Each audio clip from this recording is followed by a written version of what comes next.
Flat Earth, aliens, UFOs, and the war against God. And this is, again, a modified and extended version of my Testing the Globe lecture. I'm sorry, but when you look into the founding of these organizations and the people involved, there's absolutely no reason whatsoever that I will ever trust these people.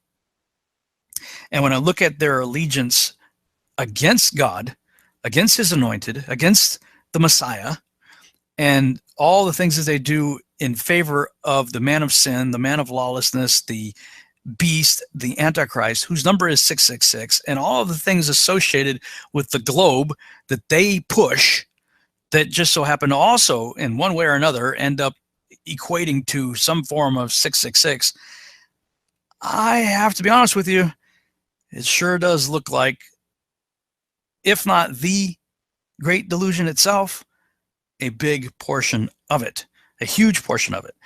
Evolution is not even remotely plausible without the cosmology that is being pushed in the Copernican model. The whole idea of suns eventually spitting out, or in the process of forming, creating planets that cool in orbit around suns, and the whole idea that all the stars that we see out there in the heavens are suns just like our sun, and likely with planets going around them just like we have planets going around our sun, supposedly. The possibility that some of those could have life on them, to me, all of this is a big setup. And one of the things that I find interesting about the idea that flat Earth is coming out now is I believe we're getting really close to some sort of disclosure event. And you've got other people out there, of course, the Ancient Aliens crowd always pushing it. The Anunnaki and whatnot are ancient alien creators. Evolution has run its course. It's gone completely bankrupt. So even people like Professor Richard Dawkins saying, well, yeah, intelligence design, is likely the way it could come about, but it would come about in the following way, that some ancient civilization out there in the universe, who itself allegedly evolved from some sort of Darwinian evolution type of scenario, reached a high level of sophistication and came here and seeded our world with the mechanism that made evolution possible here. Of course, it just keeps pushing the problem further out. How did that other, if it requires intelligent design to kickstart evolution, then how did that other allegedly advanced civilization out there evolve? I mean, sooner or later, you're going to get to a first cause, and that first cause is going to be God. But this narrative is being pushed on us that ancient aliens have been here before. They were likely our creators, or at least helped kickstart life, and they're coming back. UFO sightings are increasing exponentially every year. UFO and alien abduction scenarios are being reported exponentially more and more every year. There's never been a phenomenon like this. This is completely unprecedented.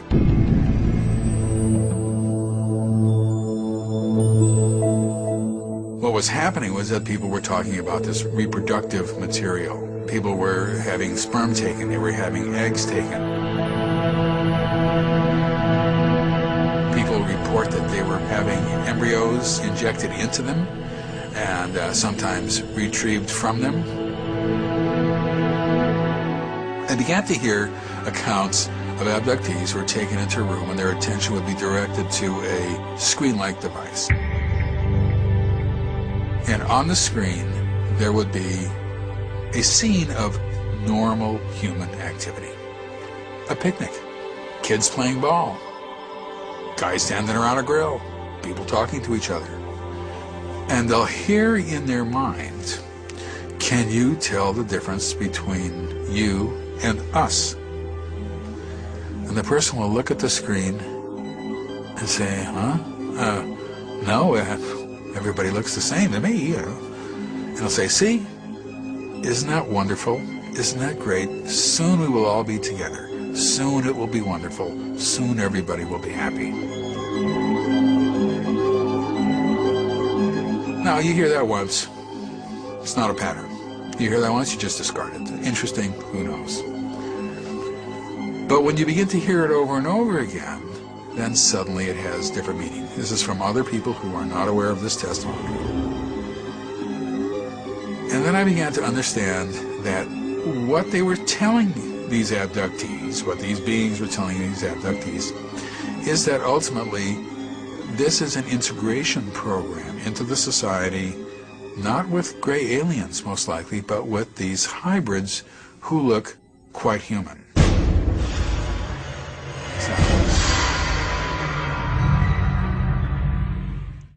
And you got people like Stephen M. Greer out there saying, hey, disclosure is imminent. It's just around the corner. It's going to happen. Although he's been saying some stuff that's rather interesting lately, that he even believes there's going to be a counterfeit version of it, that we have the technology right now that human beings could fake UFOs with our own technology, make people believe that it's alien spacecraft, but it could very well just be black budget DARPA type projects, developed in Area 51, human engineered aircraft that are being used by our government or the governments of the world to deceive people that it's really aliens. He's warning about that. The military term, so you know it, is a false INW, or a deceptive INW, indication and warning. And it's basically like the Gulf of Tonkin event in Vietnam. You basically exaggerate or hoax an event that then manipulates policymakers. So this was the ultimate takedown of official disclosure, which was about to happen in 1989. Got it? 26 years ago, November 1989. So here we are in 2015, and it took a lot to piece all this together, and I began to look into what the electronics were with this and what kind of technologies they might have. And one bit of insight that the Prince had, he said, so he told me that the reason he was funding the abduction groups is that he was convinced that there was an existential threat from outer space. That's been the Sub Rosa plan since the 56, and that he wanted people to hate the aliens enough to pay the blood and treasure of World War III. And he also wanted it to be eschatological, where it would result in the end of the world, so that Christ would return and the good folks would go up in a flying saucer, I guess, with Christ. Now, this is what he was telling me. I'm just listening, and I'm going, whoa, this is like, woohoo. And he was completely convinced that this is what needed to happen. This sort of end of the world eschatology is the study of the end of the world event, and that's why he was putting so much money in and providing so much funding to Mack and David Jacobs and Bud Hopkins and all this. And he told me, he says, I'm going to stop funding John Mack because he's become too positive about contact, and I only want to fund people who are going to put things out there that scare people and make them hate the aliens. He said this. So I went, oh boy. Now this is connecting a dot that all of you better listen to very carefully. It's the last thing you learn today. And that is that there is an overarching agenda that was hatched in the 50s. Remember that psychological warfare document and its value? That was hatched in between 53 and 56 to create the specter of a threat from outer space that does not exist. Werner von Braun stated on his deathbed, and we have the testimony of his assistant, that and said, they will first have the Cold War, then we decided there would be nations of concern, then global terrorism. We have this testimony from before 9/11. Then that would be followed by threats from outer space. They'll start talking about asteroids and things of this sort, but the ultimate one they're going to play is the alien threat, and it's all a lie, and it's all a hoax. But in order for the lie to work, they have had to create a body of disinformation, false information, and frightening scenarios, and actual events that would be convincing to our policymakers like Reagan, convincing to the average person, and to the UFO public that consumes videos, entertainment consoles, movies, etc. And that has been the 50 to 60-year plan. Don't forget that no less a figure than Douglas MacArthur in his last address to the Congress said World War III will be interplanetary. So they have been wanting to provoke an interplanetary conflict for as long as I've been alive, and I'm no spring chicken. And, all right, so this gets into a huge problem of how people consume information and can be manipulated through fear. Because if you look at the roots of human warfare, the early days, and even today, it's people abducting a tribe's women, raping them, abusing them sexually, etc., and so on. This is all stuff that they are simulating and saying that the ETs are doing through these abduction scenarios. It is 100% being done by military special operations that are this paramilitary force. And this is the deep end of the pond. Now, when I discovered this back in 1994, now this is 21 years on, I was told by someone in the intelligence community, don't talk about that, because that's what's really dangerous for you. And it's also what will discredit you, and it will also cause them to hate you the most, because you're defanging their whole war plan. The next big war is not terrorism, it's interstellar. And if you expose that it's a hoax, it takes all the steam out of their plan. And I'll stop it there. You can watch the rest of his lecture on this channel right here. And I actually recommend that you check out a lot of his stuff. He's got some really interesting stuff. I know a lot of people want to write him off, but he seems to have some credible sources for his, for what he's saying. And, more and more in the last few years, he's been talking about a counterfeit alien disclosure that be 100% orchestrated by human beings in order to push forth an agenda. Now, of course, he's not a flat earther. He believes in the spinning globular Earth model and that there are ancient aliens out there, and he believes we need to reach out to them and, shake their hand and say, hey, let's be friends, and all that good stuff. But, to me, I don't believe, even before I got into the flat Earth, I didn't believe in ancient aliens anyway, or aliens in other worlds. I believed in all along that we're dealing with fallen angel activity and demonic activity and things of that nature.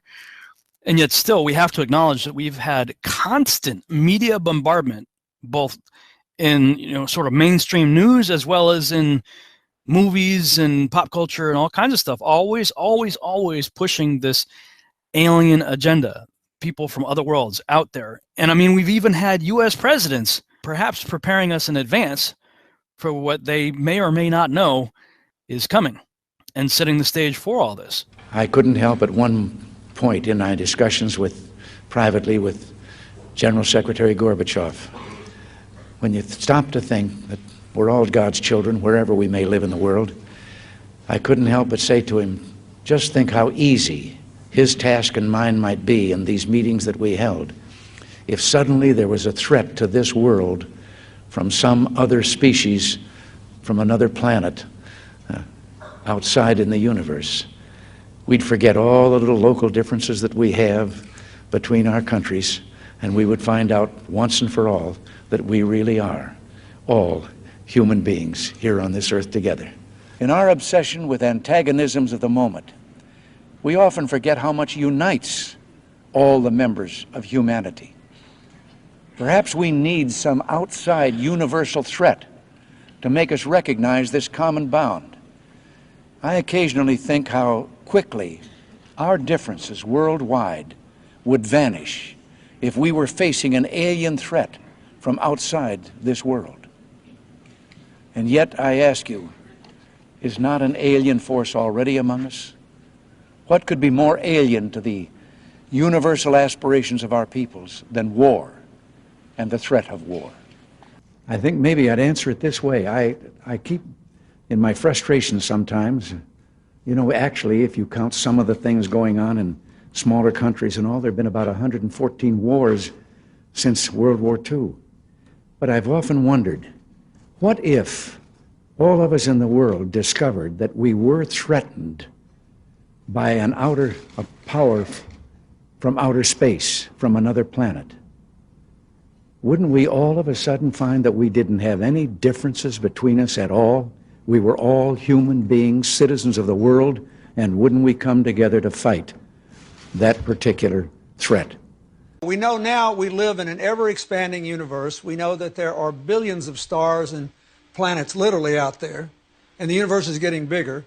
We know from our fancy telescopes that just in the last 2 years, more than 20 planets have been identified outside our solar system that seem to be far enough away from their suns and dense enough that they might be able to support some form of life. So it makes it increasingly less likely that we're alone. Oh, you're trying to give me a hint that there are aliens. No, I'm trying to tell you I don't know. Oh.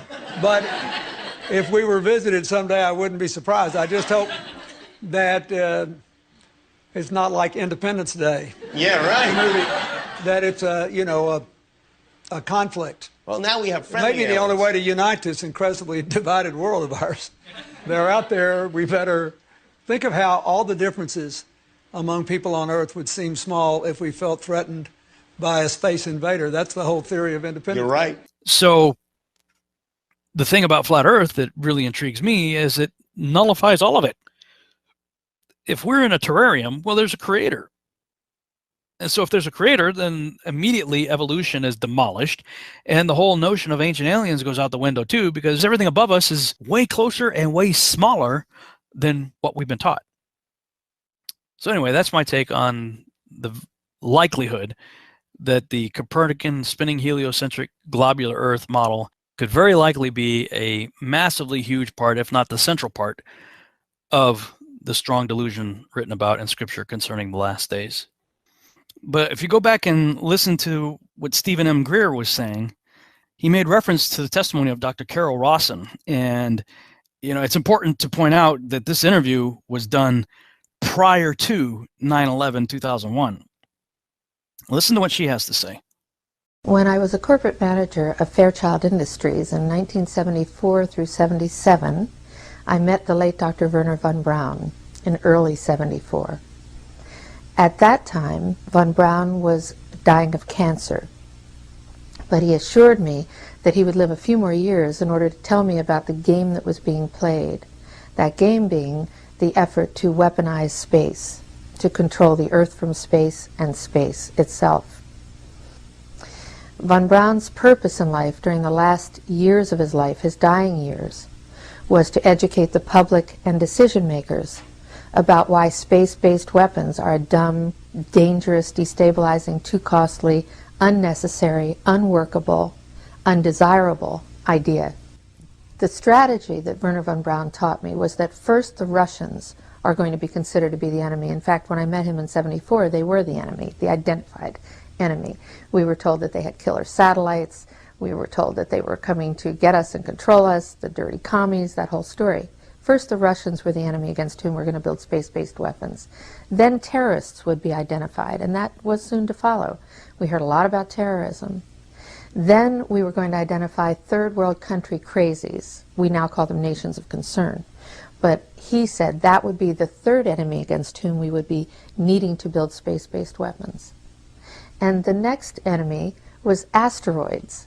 Now at this point, he kind of chuckled the first time he said it. Asteroids, against asteroids we're going to build space-based weapons. So it was funny then. And the funniest one of all was against what he called aliens, extraterrestrials. That would be the final card. And over and over and over during the 4 years that I knew him and was giving his speeches for him, he would bring up that last card. And remember, Carol, the last card is the alien card. We're going to have to build space-based weapons against aliens. And all of it, he said, is a lie. Well, at the time, I kind of laughed when he said asteroids, and when he said extraterrestrials, I knew I wasn't going to deal with that subject. And now we hear in the news just today, this week, that they've slid in another enemy. Only this time we're going to protect our satellites. In other words, we have to have some reason to spend these trillions, to waste these dollars on a space-based weapon system, and they're all lies. And I will testify before the Congress under oath about everything I have said and more. Thank you. So, I mean, we can take it or leave it. I don't know what to make of this. I certainly don't trust Werner von Braun.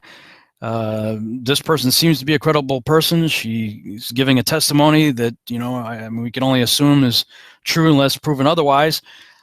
But what if Werner von Braun at the end of his life was making a confession of sorts and trying to warn her and telling her to tell everybody else, and perhaps warning others that, look, what's coming, whatever it is that they may have had information or been privy to, is fake. It's a fraud. It's not real as it pertains to visitations from outer space. I mean, maybe there's a good reason why he had whoever he left behind after he died had them put Psalm 19:1 on his tombstone, of all things, and for Werner von Braun of all people, right?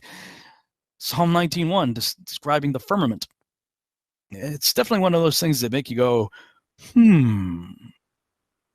So I'll go back to some of my concluding remarks that was actually recorded at the conference and share my view on what could be the motivation for all this. Why would they lie? Just my thoughts on this. If it's true that we live on a circular, still flat Earth set on pillars under a dome within which the sun, moon, and stars were placed on day 4, and modern science is lying to us from the guys that are telling us they're 96% stupid, keep that in mind. And NASA, the company that consistently proves itself to be fraudulent. Okay, so what's the motivation? Why would they lie if that's the case? Well, first, to get people to doubt Yahuwah's word by destroying the very foundation of our Bible, Genesis, specifically the creation account, number 1. 2, set up a new paradigm where God is out and science is in. Evolution removes Yahuwah from the equation. 3, when evolution finally runs its course and becomes utterly bankrupt, introduce the idea of intelligent design, but deny the true designer his due credit and place it rather on ancient aliens. Promote the ancient alien theme as much as possible in all forms of media by perpetuating the concept of Earth as a tiny blue marble orbiting an average sun in an average galaxy among trillions of other galaxies in an ever-expanding universe. With so much potential for life to exist in such a vast expanse, the idea of alien scientists being our creators seems a lot more plausible over time and heavy indoctrination. And 5, the stage is set for our alien creators to return and bestow upon us their miracles, signs, and wonders in order to convince us all the more that all religions are false. We then put our trust in them. Finally, when Christ does return, we are all convinced that he is the enemy and our united world gathers together to make war with him, according to Psalm 2, Revelation 16, and Revelation 19. Since I didn't have time to go over those particular scriptures at the conference, I'll do it here now. Let's have a look at those. The nations of the world intend to go to war with Yeshua. Psalm 2. Why do the heathen rage and the people imagine a vain thing? The kings of the earth set themselves and the rulers take counsel together against the Lord and against his anointed, saying, let us break their bands asunder and cast away their cords from us. Revelation 16 is the fulfillment of that. It talks about the 6th angel poured out his vial upon the great river Euphrates, and the water thereof was dried up, that the way of the kings of the east might be prepared. And I saw 3 unclean spirits like frogs come out of the mouth of the dragon, and out of the mouth of the beast, and out of the mouth of the false prophet. For they are the spirits of devils, working miracles, going forth unto the kings of the earth and the whole world, to gather them to the battle of that great day of God Almighty. Behold, I come as a thief. Blessed is he that watcheth and keepeth his garments, lest he walk naked and they see his shame. And he gathered them together into a place called in the Hebrew tongue Armageddon. And in Revelation 19:19, and I saw the beast and the kings of the earth and their armies gathered together to make war against him that sat on the horse and against his army. And the him in this case is Yeshua coming back on that white horse. So we know the end game. The end game is the whole world at some point is going to gather together to make war with God. And other places in the scripture, we see that the heavens are going to roll away like a scroll. And, I think if we're under this thing called the firmament, when that thing peels back like a great big football stadium and everybody sees what's up there and what's coming, ooh, Well, that's when everybody's going to know the true nature of the cosmos, for sure. But, when it comes to, let's say, a worldwide conspiracy, those who are ruling and reigning in this world, the superpowers, behind the scene, the puppet masters, they know with whom they are at war. And so they've got to get the rest of us to help them build the weapons necessary to make war with this being from elsewhere. And I think the big setup right now, as you look at what the presidents have said, if you look at what Stephen M. Greer has said, if you look at what Dr. Carol Rosin said, quoting Wernher von Braun, the whole alien thing is a big fraud. It's either fallen angel activity, demonic, and or human agencies creating a great deception to get everybody convinced that we have to make weapons to get ready for space invaders, when the reality of it is evolution doesn't work, ancient aliens doesn't work, everything that's in the cosmos is within the firmament, therefore everything is much smaller and much closer. There is no real threat out there. The only real legitimate threat to those who hate God is God. So that forms, at least in my mind, a very plausible motivation for why they would lie about all of this.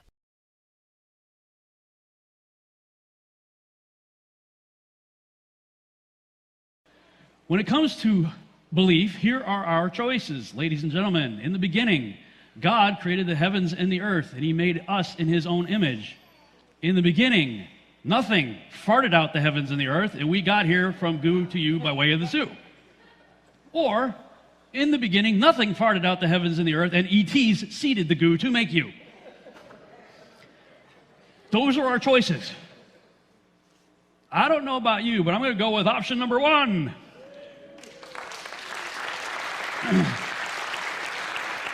And I'm not going to try to bend option 1 to match that other stuff. They are completely and totally incompatible. So one of the things I often hear about this is, well, Rob, if that's true, if what you're saying is true, it's too big a conspiracy. Have you heard that before? Have you said that before? It's too big a conspiracy. No way. There's no way that could continue. Right? Well, okay, let's think about that. Is it really too big a conspiracy? Compartmentalization. Do you think a private knows what the sergeant knows in the military? You think the sergeant knows what the first lieutenant knows? The first lieutenant knows what the captain knows? Captain knows what the general knows? No, they know only what they need to know to do whatever they've been assigned to do. That's compartmentalization, right? Look into the Manhattan Project. If you want to really understand compartmentalization at work, and hundreds of thousands of people being involved and tens of billions of dollars being involved, the vice president himself didn't even know what was going on. The person in the office next to you didn't know what you were doing, and you didn't know what he was doing. No problem. Compartmentalization. The mechanic doesn't know what the king knows. Start looking into some of this stuff right here. Learn about the Illuminati, Freemasons, the Vatican, Jesuits, Trilateral Commission, Bilderberg meetings, Bohemian Grove, Committee of 300, Council of 13, and just the tip of a very big iceberg, right, of control. Again, that's how compartmentalization works. Not a problem. What government is trustworthy? You guys think the United States government is trustworthy? What about the Russians? The Russians must be trustworthy. Oh, I know, the Chinese are trustworthy. Or maybe the Koreans. Oh, Israel's trustworthy. Yeah. Governments are full of conspiracies. The military answers to its government. When it comes to the space program, a little over 500 human beings have allegedly been to space. And of the 500 plus individuals who have allegedly been to space, a vast majority of those come from military backgrounds. How many of you know militaries are trained to keep secrets? Right down to the private. Has to be able to keep its nation's secret, right, from the enemy. Right? So you already have people who have been trained, military trained, to keep secrets for a government that's anything but trustworthy. Then you also have, combined with that, many of the guys that are involved, not only are they in the military, but they're also in secret societies. Secret societies. You think they might have something to do with keeping secrets? Maybe. Just maybe. Space programs also answer to their government. All nations who signed the Antarctic Treaty are, in my opinion, suspect. Secret societies keep secrets, right? How many of the astronauts were Freemasons? Well, when I started looking into Freemasonry and what they might potentially believe and have to say concerning this issue, found something really interesting. Albert Pike is one of the recognized authorities in the Freemasonry world, was a prolific writer about Freemasonry. Chapter 1, talking about the apprentice in Freemasonry. You can look this up, freemasons-freemasonry.com. It's their own website, right? They're telling you this stuff.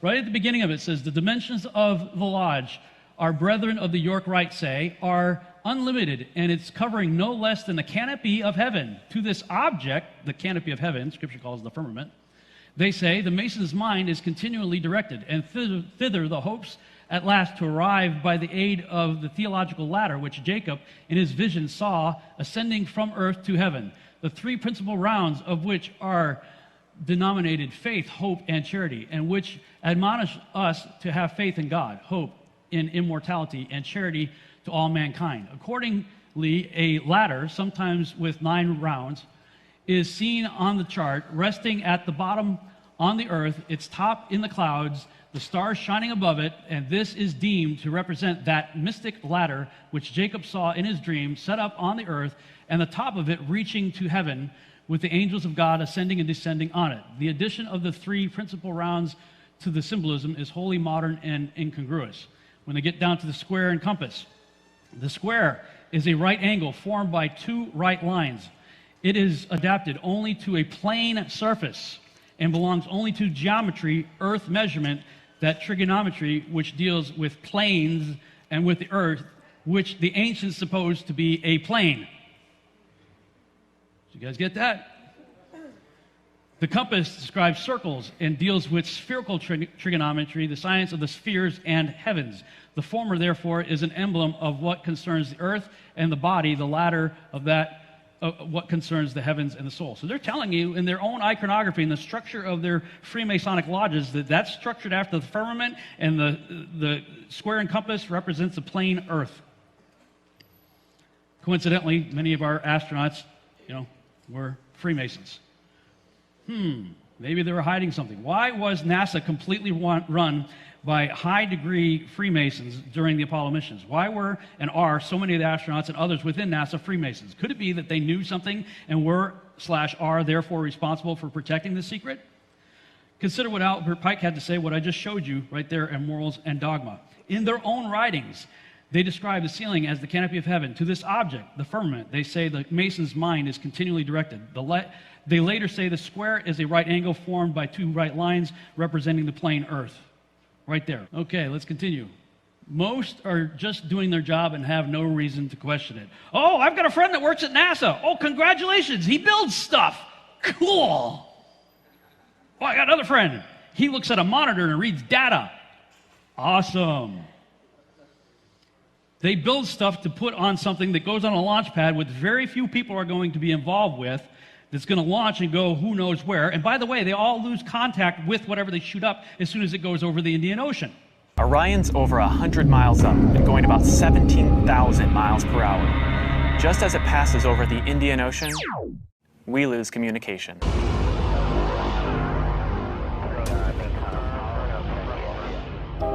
This is expected. The communications link we have through satellites to Orion is momentarily lost. Why are you telling me that you lose contact, even today, with the stuff that you send up when it goes over the Indian Ocean? Could it be in that blackout time that somebody's switching something somewhere and feeding data to the people that are looking at the monitors? Maybe, I'm just suggesting, maybe that could be something like that.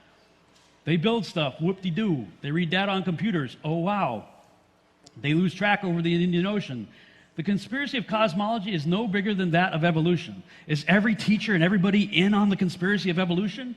No, they're just parroting what they've been taught themselves. As are so many other people with cosmology. It's the same thing, no different.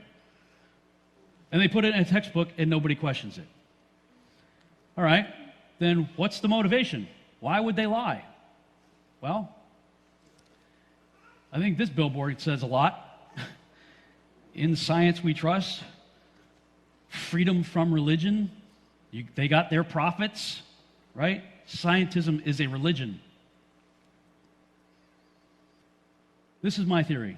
First, get people to doubt Yahuwah's word by destroying the very foundation of our Bible, Genesis, specifically the creation account. Number two, set up a new paradigm where God is out and science is in. Evolution removes Yahuwah from the equation.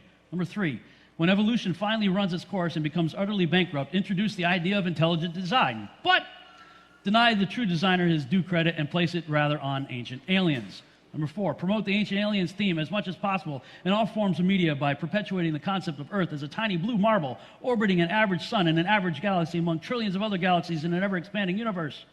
With so much potential for life to exist in such a vast expanse, the idea of alien scientists being our creators seems a lot more plausible over time and heavy indoctrination. And number five, the stage is set for our alien creators to return and bestow upon us their miracles, signs, and wonders in order to convince us all the more that all religions are false. When we put our trust in them, finally, when Christ does return, we are all convinced that he is the enemy and our united world gathers together to make war with him. I went to a conference, it was called the Contact in the Desert Conference out in California, and it was the who's who of the ancient aliens crowd. Everybody you've seen, the big hair guy, Giorgio, Eric Von Daniken, they were all there. It was a whole weekend of these guys talking about, the Anunnaki and who seeded our world, and they're coming back, and we've got to ascend, and we've got to be ready for them and all this stuff. And oh, by the way, they have an enemy we may have to help them to defend against. And there's a sense of urgency. They're saying this. They're saying that there's a real sense of urgency. The beings that they're in contact with in these alien abduction scenarios are saying, hey, people got to get ready. You got to embrace us. You got to be ready for us because we have an enemy and you're going to have to help fight against them. What does Revelation say? The armies of the world are gathered together in the valley of Megiddo to make war with him who's coming on the horse. If 2% of what I heard at that conference is true, the church is woefully ill-prepared to deal with what's coming. How many of you know Scripture talks about a great falling away, an apostasy? I'll tell you, because most of these churches out there aren't talking about any of this stuff, when a mile-wide spaceship parks over the city, they're going to have no answers for it.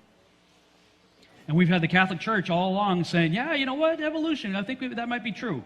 Oh, yeah, by the way, yeah, plurality of worlds, the church fathers, so-called church fathers, were talking about ideas of plurality of worlds. There could be other aliens out there. Well, if you open the door to the possibility of other life forms out there, did they fall too?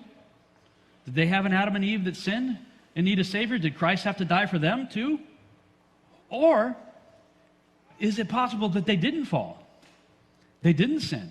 Ooh, then we might have to learn something from them. I mean, you've got the Vatican saying, if ET shows up, we'll baptize them, ... if they need it. We could have something to learn from them. I'm telling you, something's coming, and what intrigues me about this topic that we're talking about this evening is it nullifies and obliterates all of it. If we're in an enclosed world cosmology, you can forget evolution and ancient aliens goes out the window. There's no likelihood. It's not even remotely plausible. Thanks so much for watching. I hope you enjoyed this video presentation. If you did, please subscribe to my YouTube channel, like the video, and share it on your favorite social media sites. There's a lot more to come, so stay tuned and we'll see you back next time.